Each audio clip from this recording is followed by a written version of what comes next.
ರಾತ್ರಿ ಊಟಕ್ಕಾಗಲಿ ಮಧ್ಯಾಹ್ನದ ಊಟಕ್ಕಾಗಲಿ ಒನ್ ಟೈಮ್ಗೆ ಒನ್ ಪಾಟ್ ರೆಸಿಪಿ ಮಾಡಬೇಕು ಅಂತಂದರೆ ಈ ರೆಸಿಪಿ ಟ್ರೈ ಮಾಡಿ. ಅರ್ಧ ಕಪ್ಪಷ್ಟು ತೊಗರಿಬೇಳೆ, 1 ಕಪ್ಪಷ್ಟು ಅಕ್ಕಿ ಚೆನ್ನಾಗಿ ತೊಳೆದು 10 ನಿಮಿಷ ನೆನೆಸಕ್ಕೆ ಇಟ್ಬೇಡ.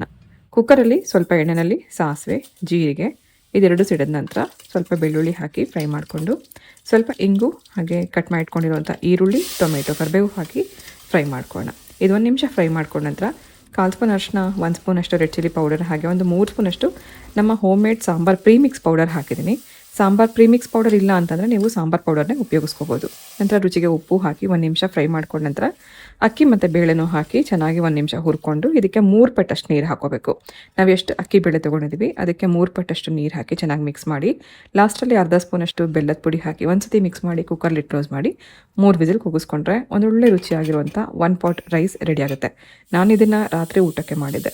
ಒನ್ ಟೈಮ್ಗೆ ಏನಾದ್ರು ಮಾಡಬೇಕು ಅಂತ ಅನಿಸಿದಾಗ ಖಂಡಿತ ಈ ರೆಸಿಪಿ ಟ್ರೈ ಮಾಡಿ. ಇದನ್ನು ಬಿಸಿಯಾಗಿ ತಿನ್ನೋಕ್ಕೆ ತುಂಬ ಚೆನ್ನಾಗಿರುತ್ತೆ. ಇದೊಂದು ಕಂಫರ್ಟ್ ಫುಡ್ ಅಂತಲೇ ಹೇಳ್ಬೋದು. ಈ ರೀತಿ ಮಾಡುವಂಥ ಸಾಂಬಾರ್ ಪೌಡರ್ ಅಥವಾ ಸಾಂಬಾರ್ ಪ್ರೀಮಿಕ್ಸ್ ಹಾಕಿ ಮಾಡುವಂಥ 1 ಪಾಟ್ ರೈಸ್ ಟೇಸ್ಟ್ ಅದ್ಭುತವಾಗಿರುತ್ತೆ. ಸ್ವಲ್ಪ ತುಪ್ಪ ಹಾಗೆ ಹಪ್ಪಳ, ಸಂಡಿಗೆ ಅಥವಾ ಚಿಪ್ಸ್ ಜೊತೆಗೆ ನೀವು ಇದನ್ನು ಟ್ರೈ ಮಾಡ್ಬೋದು.